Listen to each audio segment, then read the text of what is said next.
noite, irmãos. Graça e paz do Senhor Jesus. Estamos de volta aqui ao templo, à casa do Senhor, para mais uma vez compartilharmos com você da palavra de Deus. Creio que já estamos assim muito próximos de retomarmos os nossos trabalhos aqui no templo, tá? Vamos aguardar, em oração, esperar esta oportunidade de voltarmos a servir a Deus aqui. Mas, estando em casa, da mesma forma, o Senhor tem falado conosco, temos crescido espiritualmente, temos sido edificados pela palavra, pelos louvores, e hoje estamos aqui com esta oportunidade de servirmos a Deus, de compartilharmos com você da palavra dele.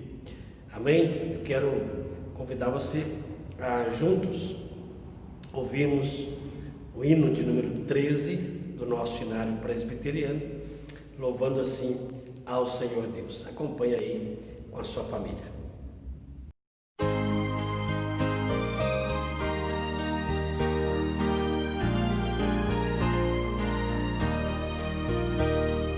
Se nos cega o sol ardente, quando visto em seu fulgor, quem contemplará aquele que do sol é criador?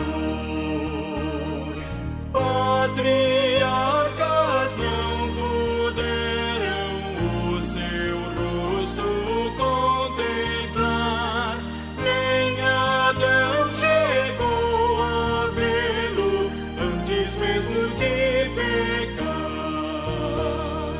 Luz perante a qual é trevas, mesmo o sol a fulgurar. Nossos olhos pecadores não te podem contemplar. Fogo em cima da arca santa, sarça ardente do Sinai, são figuras dessa glória do Senhor eterno Pai.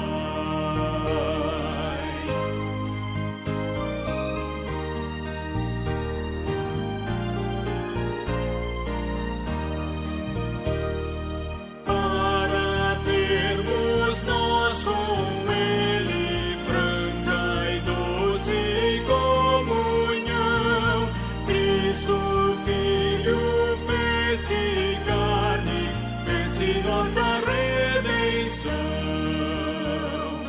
para que na glória eterna o vejamos já sem véu. Cristo padeceu a morte, o caminho abrindo ao céu.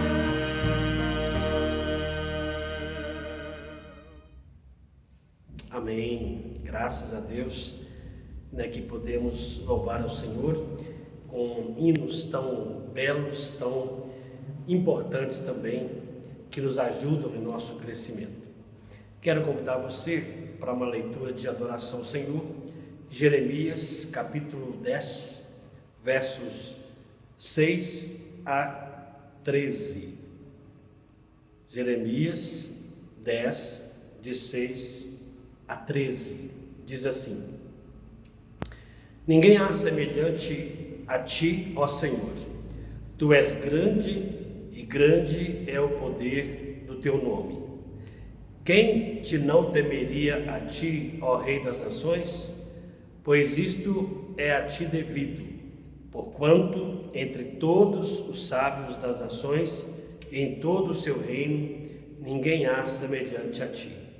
Mas eles todos se tornaram estúpidos e loucos, seu ensino é vão e morto como um pedaço de madeira. Traz-se prata batida de Tarsis e ouro de Ufaz. Os ídolos são obra de artífice e de mãos de ourives. Azuis e púrpuras são as suas vestes. Todos eles são obra de homens hábeis. Mas o Senhor é verdadeiramente Deus. Ele é o Deus vivo e o Rei eterno. Do seu furor treme a terra, e as nações não podem suportar a sua indignação.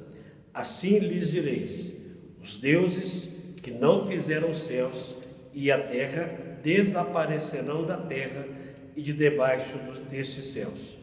O Senhor fez a terra pelo seu poder, estabeleceu o mundo por sua sabedoria e com a sua inteligência estendeu os céus, fazendo ele ribombar o trovão, logo há tumulto de águas no céu, e sobem os vapores das extremidades da terra.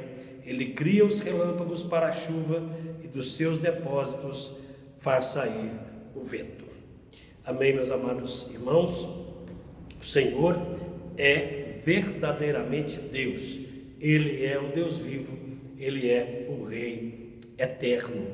Que a nossa adoração ela seja uma adoração em espírito e em verdade a esse Deus que é verdadeiro, que é vivo. E nós vamos louvar mais uma vez ao Senhor, agora com o nosso ministério de louvor aqui da nossa igreja. Vamos acompanhar e vamos mais uma vez ser edificados pelos amados irmãos.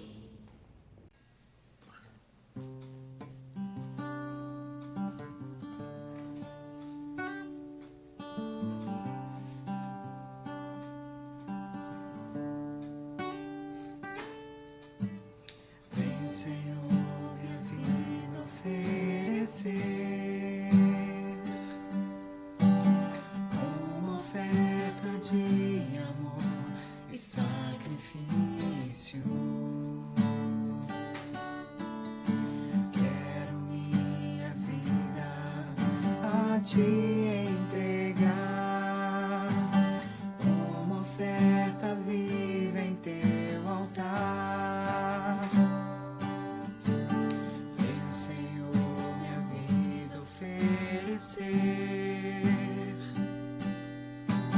como oferta de amor e sacrifício.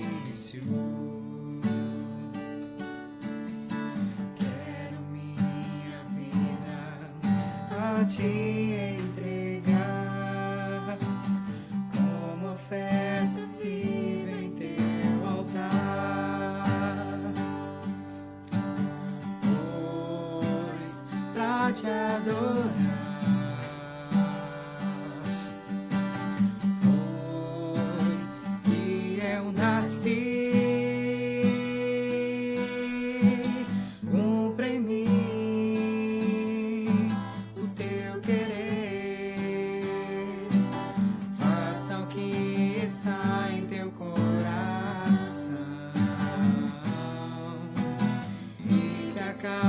Dia eu queira mais e mais estar ao teu lado, Senhor, pois pra te adorar foi que eu nasci.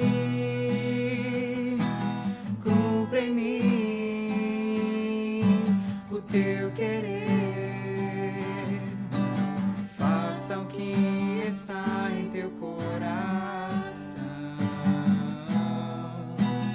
e que a cada dia eu queira mais e mais estar ao teu lado, estar ao teu lado, estar ao teu lado.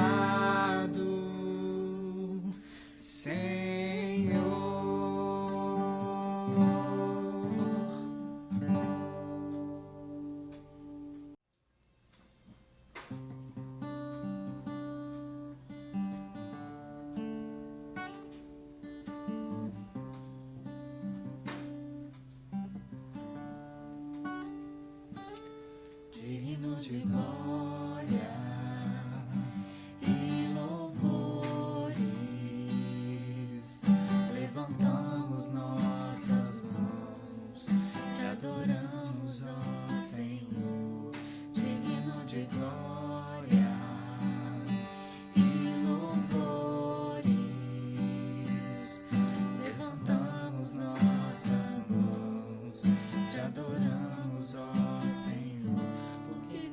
grande és tu, maravilhas fazes tu, não há outro igual a ti, não há outro igual a ti, porque grande és tu, maravilhas fazes tu, não há outro igual a ti, não há outro igual a ti, digno de glória e louvores. Levantamos nossas mãos, te adoramos, ó Senhor, digno de glória e louvores. Levantamos nossas mãos, te adoramos, ó Senhor, porque grande és tu, maravilhas fazes tu, não há outro igual a ti, não há outro igual a ti, porque grande és tu, maravilhas fazes tu, não há outro igual a ti, não há outro igual a ti.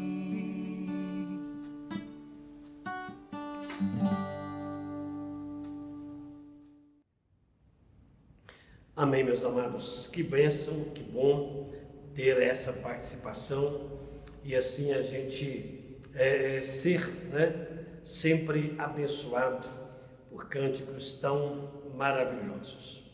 Pois bem, meus amados irmãos, depois de louvarmos ao Senhor, nós temos a alegria e também, não menos, a responsabilidade de ouvirmos a voz do Senhor por meio da sua palavra. Quero orar com você, depois convidá-lo a que façamos a leitura e realmente possamos ouvir a palavra do Senhor Deus. Senhor nosso Deus e Pai, te louvamos pela tua grandeza, porque só tu és Deus e nós estamos diante do Senhor, ó Pai, com muito temor e muito tremor, para não apenas te louvarmos com toda a nossa fé, mas também ouvirmos ao Senhor. Fala ao nosso coração, perdoa os nossos pecados, purifica a nossa alma, para que a tua palavra entre em nossas vidas e promova as mudanças que forem necessárias em nossos corações. Oramos ao Senhor em nome de Jesus. Amém. Irmãos, eu quero compartilhar hoje o texto de 2 Reis, segundo livro dos Reis. Você pode abrir aí e nos acompanhar lá no capítulo 19. 1 Reis 19, nós vamos ler os versos 14 a 19. Vamos falar hoje sobre a primeira oração de Ezequias. Primeira por quê? Porque você vai perceber que no capítulo 19 ele vai orar por um motivo e no 20 ele vai orar por outro motivo. Então eu gostaria de hoje compartilhar com você essa primeira oração de Ezequias e no próximo domingo, se Deus permitir, compartilhar a segunda oração de Ezequias. Então, abra sua Bíblia e acompanhe a leitura. 1 Reis 19, verso 14 a 19, que diz assim: Tendo Ezequias recebido a carta das mãos dos mensageiros, leu-a. Então subiu à casa do Senhor, estendeu-a perante o Senhor e orou perante o Senhor, dizendo: Ó Senhor Deus de Israel, que estás entronizado acima dos querubins, tu somente és o Deus de todos os reinos da terra. Tu fizeste o céu e a terra. Inclina, ó Senhor, o ouvido e ouve. Abre, Senhor, os olhos e vê. Ouve todas as palavras de Senaqueribe, as quais ele enviou para afrontar o Deus vivo. Verdade é, Senhor, que os reis da Assíria assolaram todas as nações e suas terras, e lançaram no fogo os deuses deles, porque deuses não eram, senão obra de mãos de homens, madeira e pedra, por isso os destruíram. Agora, pois, ó Senhor nosso Deus, livra-nos das suas mãos, para que todos os reinos da terra saibam que só Tu és o Senhor Deus. Amém, meus amados irmãos?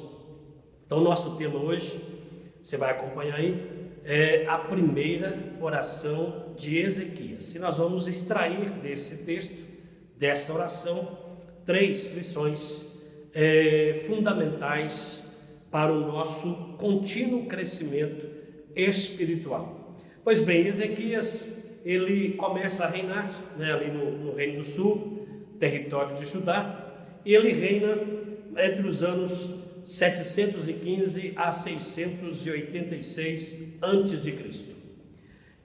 Ezequias, ele foi um dos reis mais louvados em Judá.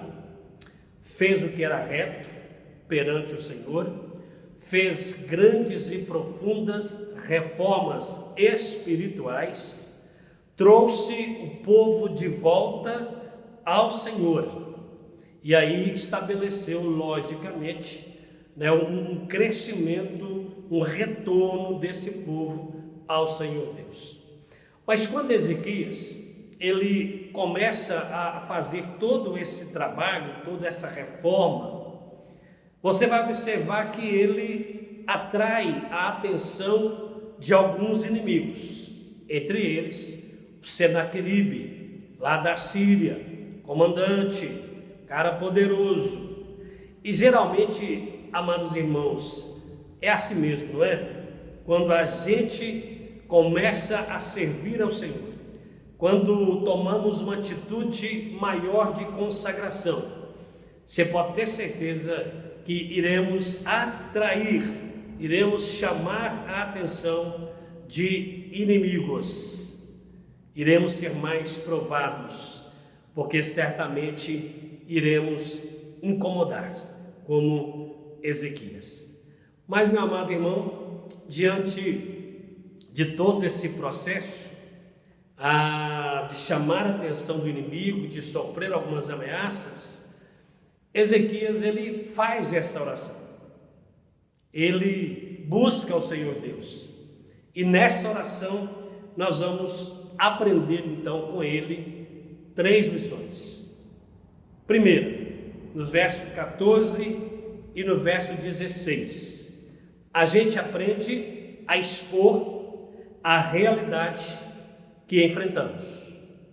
Então aprende a expor a realidade que enfrentamos.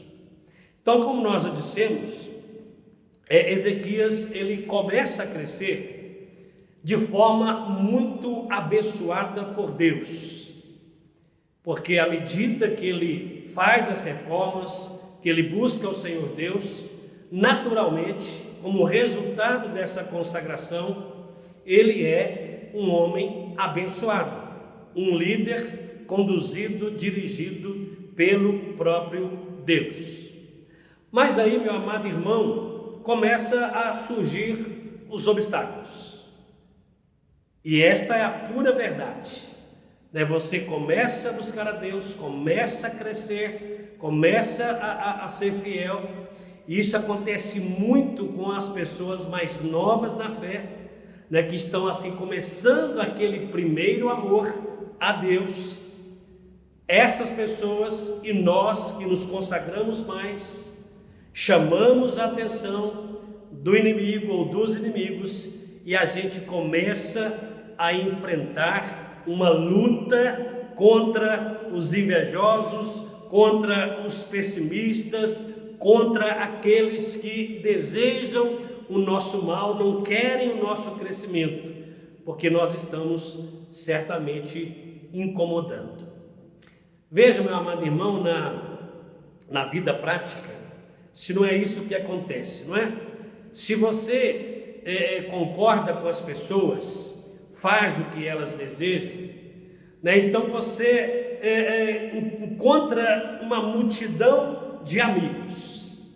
Mas se você contraria, se você discorda, se você confronta, essas pessoas te abandonam, porque você já não pensa mais como elas pensam e até mesmo começa a voltar-se para Deus, e então você não tem mais tantos amigos.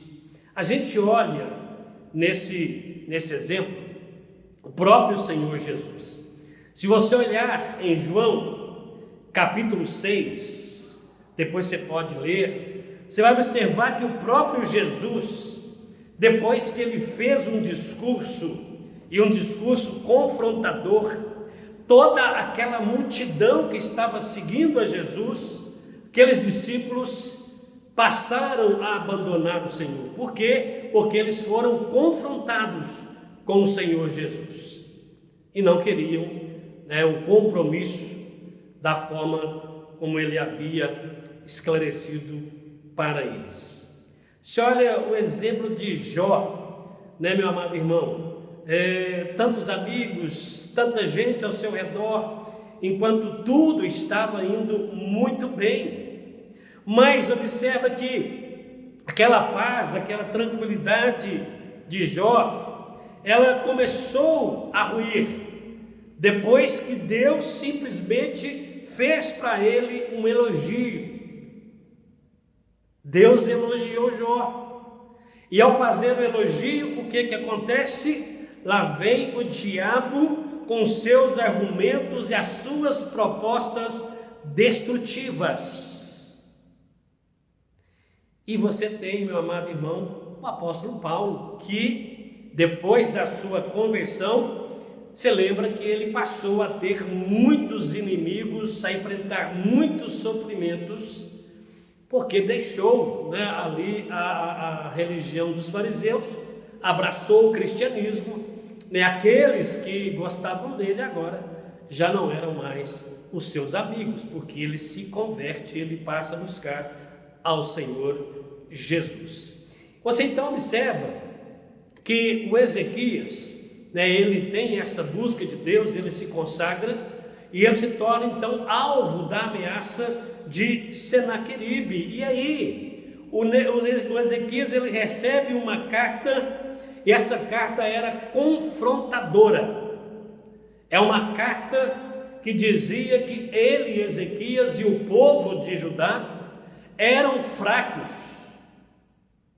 eles não conseguiriam ser bem-sucedidos, eles seriam destruídos pela ação do inimigo, não havia solução para eles. Tanto é que Senaqueribe faz uma proposta de acordo, de aliança entre eles. Imagina se o povo de Deus vai fazer aliança com o inimigo. Jamais, meus amados irmãos, jamais.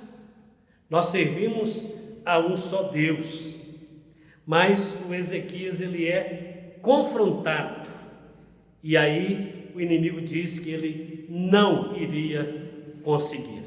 Já imaginou, meu amado irmão, você passando também por esses confrontos na sua vida pessoal, na sua vida familiar? Já pensou em enfrentar o desemprego, receber uma carta de protesto porque você não tem condições financeiras para cumprir os seus compromissos?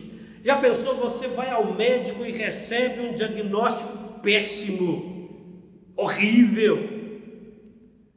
E aí, nesses momentos, nesses confrontos, certamente o mundo começa a desabar. O medo vem, a insegurança se instala. É o caso de Ezequias. Lógico que ele ficou preocupado com essa ameaça, com esse confronto do inimigo. E a gente vai caminhar nisso aí. Então ele vai expor essa realidade. Segundo lugar, na oração dele, lá no verso 15, você vai perceber que o Ezequias ele descansa na soberania de Deus. Então ele orou ao Senhor Deus e ele disse que o Senhor está entronizado acima dos querubins, somente ele era Deus, e todos os reinos da terra foram feitos por ele.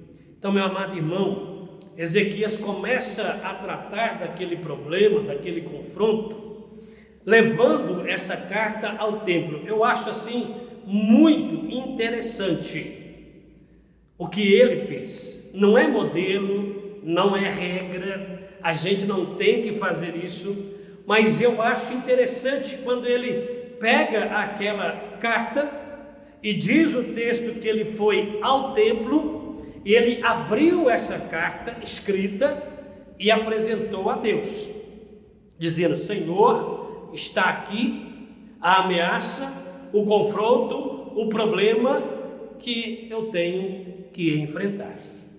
Por que que Ezequias ele vai ao templo, meu amado irmão? Porque a visão, né, do povo de Israel, a partir principalmente de Salomão, quando ele constrói e consagra o templo, você lembra que ele orou uma oração de consagração do templo, e ele, Salomão, né, dizia, e assim eles criam, que Deus habitava no templo, que era um lugar da presença do Senhor Deus, que lá no templo Deus iria dispensar a sua graça, o seu perdão e o seu poder.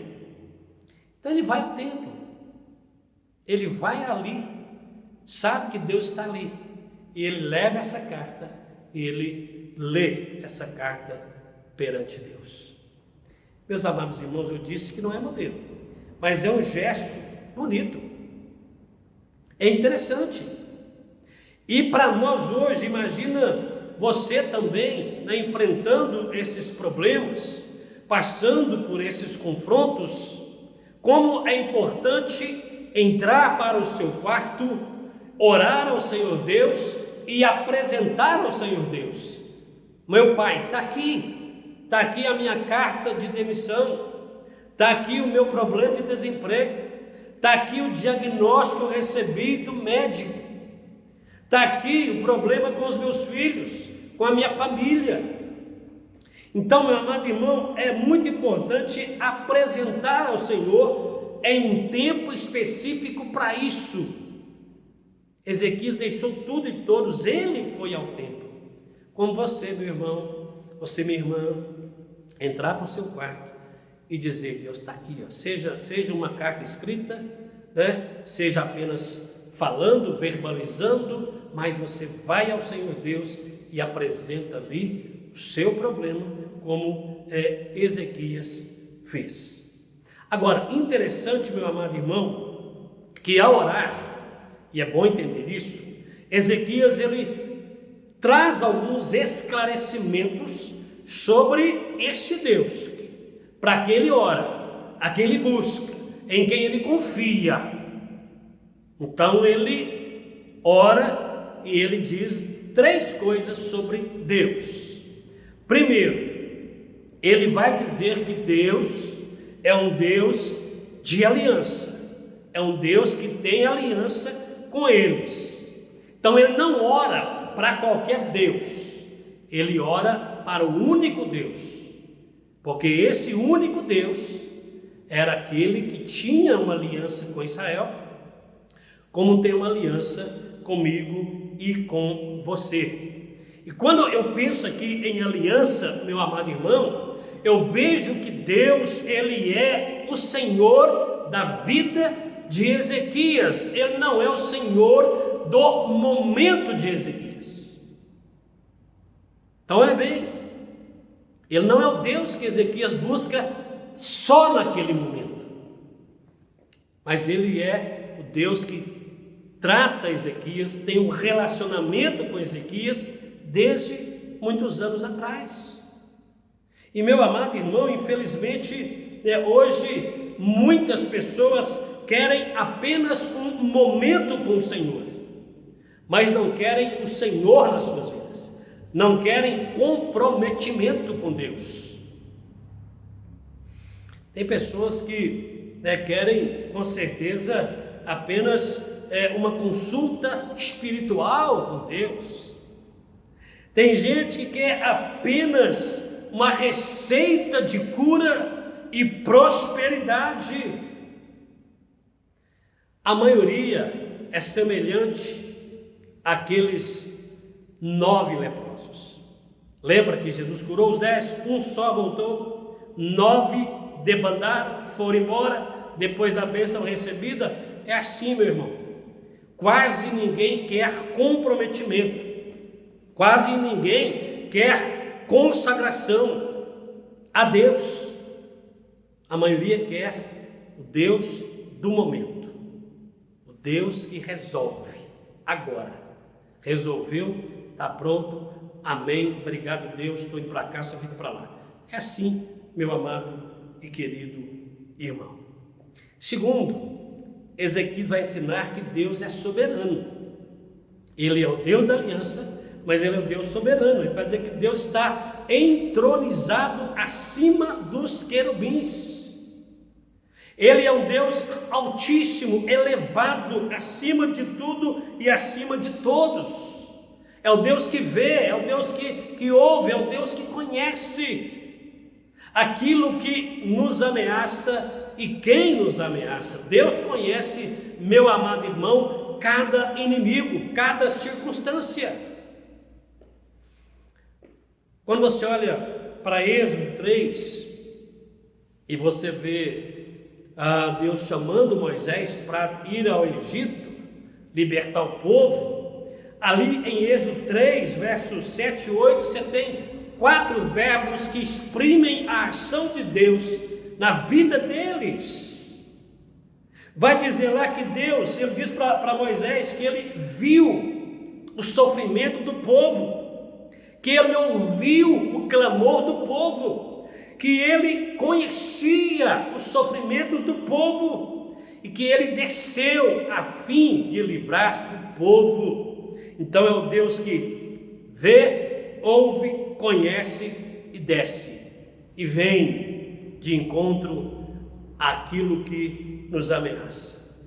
Então, Ele é o Deus soberano, Ele é o Deus maior do que tudo. E Ezequias, ele crê e descansa nesta soberania. Mas em terceiro, ele vai dizer também que esse Deus é o Deus criador, né? Ele vai dizer que todos os reinos da terra Deus fez, tudo Deus fez. E meu amado irmão, então o que ele quer dizer é o seguinte: olha, Senaqueribe, por mais poderoso que ele fosse nesse momento, ele era apenas uma criatura. E uma criatura que poderia ser destruída com o sopro da boca do Senhor Deus, e foi o que aconteceu. Se você ler o verso 35 a 38, você vai perceber que o anjo de Deus veio ao acampamento daqueles soldados assírios e destruiu 185 mil soldados numa só noite. Mais do que esse tempo de pandemia no Brasil, numa noite. E Senaqueribe voltou para a Síria e ainda foi morto lá pelos seus próprios filhos. Olha, que tristeza, não é? Na vida de uma pessoa que ontem era poderoso, hoje já está morto. Porque é criatura, meu amado, é pó. Eu acho interessante a expressão que Isaías usa, e serve para nós, tá? Para cada um de nós. Isaías diz que, olha bem, os moradores da terra são considerados por Deus como gafanhotos. O que é um gafanhoto, meu querido? Viu aí na Argentina? A nuvem de gafanhotos, 400 milhões numa nuvem. Então, olha bem, nós somos como gafanhotos. E ainda mais, ele diz que as nações são consideradas por Deus como um pingo, uma gota que cai de um balde. Irmão, o que é uma gota? O que é um pingo que cai de um balde? Já imaginou as nações poderosas do primeiro mundo? Diante de Deus, uma gotinha. Isso, meu amado irmão, porque Deus é o Criador. Essas pessoas são criaturas. E é isso que Ezequias destaca na sua oração. Ele ora e descansa na soberania de Deus. Mas, terceiro e último lugar, no verso 17, Você vai perceber que na oração de Ezequias, ele busca uma resposta, lógico. Ele busca uma resposta. Ele pede a Deus para agir, principalmente no verso 19. Ele vai dizer: livra-nos das suas mãos, para que todos os reinos da terra saibam que só tu és o Senhor Deus. Agora deixa eu dizer uma coisa para você, meu irmão. Ezequias, e é importante observar isso, que ele não minimiza e nem maximiza o poder do inimigo. Ele sabe que Senaqueribe é forte. Ele sabe que eles destruíram outras nações. Mas ele sabe que aqui é diferente. A luta é contra Deus. Você percebe que Paulo, conhecemos bem o que ele diz, que Paulo não ignorou os desígnios de Satanás, mas também não se atemorizou diante deles. Eu não ignoro, mas também não tenho medo. Lembra que Jesus alertou sobre a necessidade da vigilância, porque o poder do inimigo é grande, mesmo sendo derrotado. Ele é destrutivo, e cabe a nós a vigilância, o cuidado. Então não é minimizar, não é maximizar, mas é colocar tudo diante do nosso Deus, que é o Deus Todo-Poderoso, meu amado irmão. É como a gente, não tem ninguém super crente.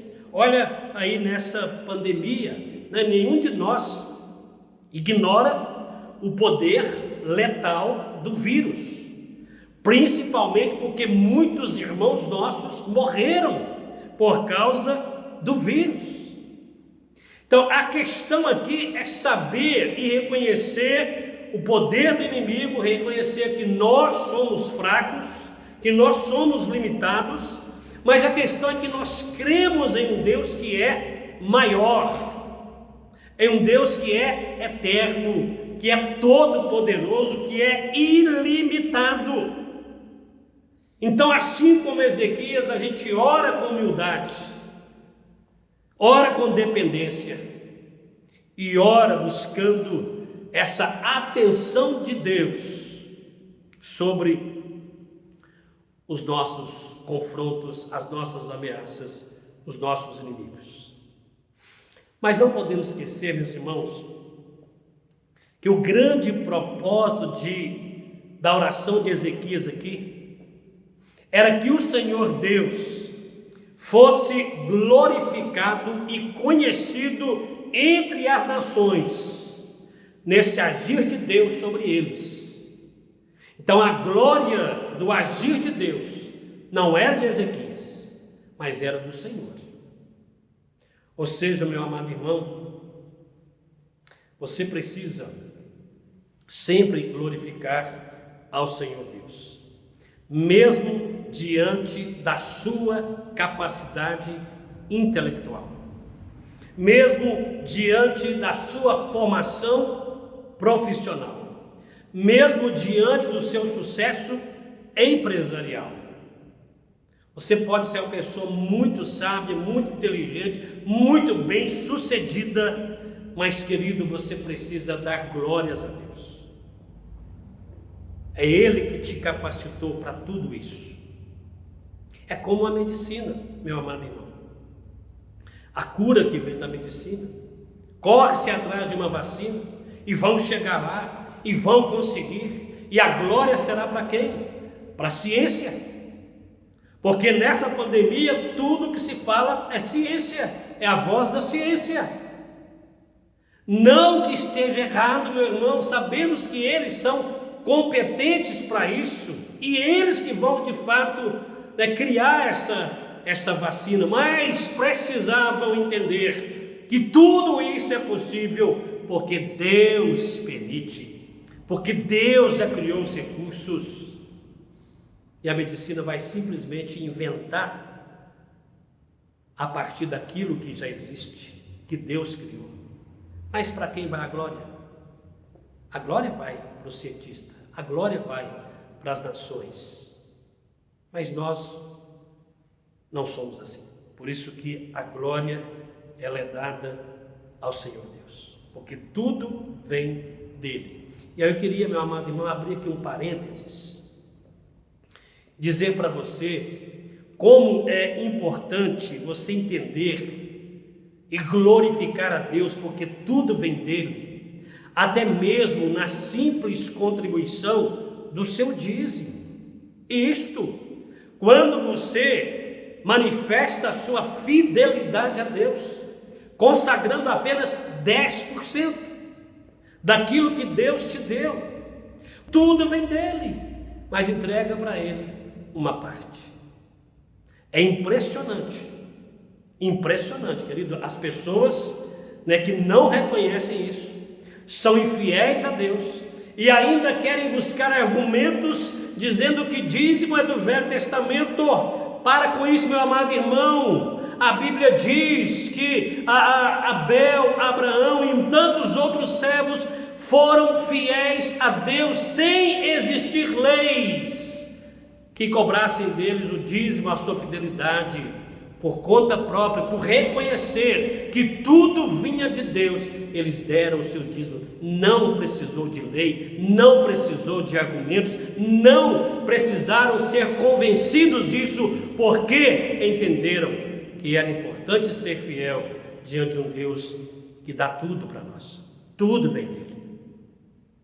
Pense nisso e aprenda isso, meu amado. Então eu quero, já quase encerrando aqui, chamar a sua atenção para 2 textos correlatos à oração de Ezequias, para você entender 2 coisas importantíssimas. O primeiro texto é Mateus 5,16, que diz assim: assim brilhe também a vossa luz diante dos homens, para que vejam as vossas boas obras e glorifiquem a vosso Pai que está nos céus. O outro é Romanos 2,24, que diz o seguinte: pois como está escrito, o nome de Deus é blasfemado entre os gentios por vossa causa. E aí eu pergunto, o que o mundo tem visto na sua vida? O que o mundo tem visto na igreja, meu irmão? Um povo, uma igreja que tem glorificado o nome do Senhor, ou uma igreja que tem blasfemado o nome do Senhor? Pense nisso. Ezequias diz: Deus age, toda a glória do Senhor. Faça isso, meu amado irmão. Então eu quero concluir aqui, nessa primeira oração de Ezequias, lembrar você que nós aprendemos com ele a expor a realidade do que enfrentamos, a descansar na soberania de Deus e a buscar uma resposta. E eu quero orar, mas antes perguntar para você: qual é a sua realidade hoje? Como está a sua vida hoje? Você está enfrentando ameaças? Está inseguro? Está com medo? Está doente? Está desempregado? Está com muitos problemas familiares? O que você está enfrentando? Qual é a sua realidade hoje? Meu irmão, não importa qual seja, aprenda a expor o seu problema diante de Deus. Não precisa falar com ninguém, vai para o seu quarto, expõe com fé o que você está passando. Segundo, você tem visto diariamente a soberania de Deus? Tem olhado para a criação e para você como criatura, mesmo sendo uma criatura redimida em Cristo, onde você tem o privilégio de ser filho de Deus? Mas você tem olhado, meu amado irmão, olhado para esse Deus Criador, Deus soberano, Deus que fez todas as coisas? Espero que sim. Contemple as maravilhas do Senhor e você vai se sentir cada vez menor e ver um Deus cada vez maior. Terceiro, observe que ali na oração de Ezequias houve livramento, e na sua vida também haverá livramento. Sabe por quê, meu irmão? Porque o nosso Deus é um Deus que ouve e é um Deus que responde. Por que haverá livramento na sua vida? Por quê? Porque se Deus, meu amado, não tirar esse espinho na sua carne, esse espinho que te atormenta, esse espinho que te ameaça, Ele vai agir com a graça, e essa graça será suficiente para te fortalecer para te abençoar, para superar tudo que é preciso ser superado. Uma coisa é certa, você não está sozinho, como Ezequias não está. Então, continua firme, ore ao Senhor e espere sempre nele. Deus te abençoe, que você tenha uma semana sustentada por essa graça, uma semana de muita oração, de muita consagração ao Senhor Deus. Amém? Vamos orar, pela bênção e o amém tríplice. Senhor, nosso Deus e Pai, em nome de Jesus te agradecemos por essa palavra maravilhosa, palavra, Deus, que acalma o nosso coração, palavra, Deus, que também, de uma certa forma, nos confronta para a gente orar mais, confiar mais, descansar mais no Senhor. Abençoa os meus irmãos, as famílias, a semana que se inicia. Muito obrigado, Pai. Oramos em nome do Senhor Jesus. E agora, meus amados irmãos, que a graça do Senhor Jesus, o amor de Deus, o nosso Pai, a comunhão e a consolação do Espírito Santo de Deus repousem sobre cada um de nós e conosco permaneçam hoje para todo sempre. Amém.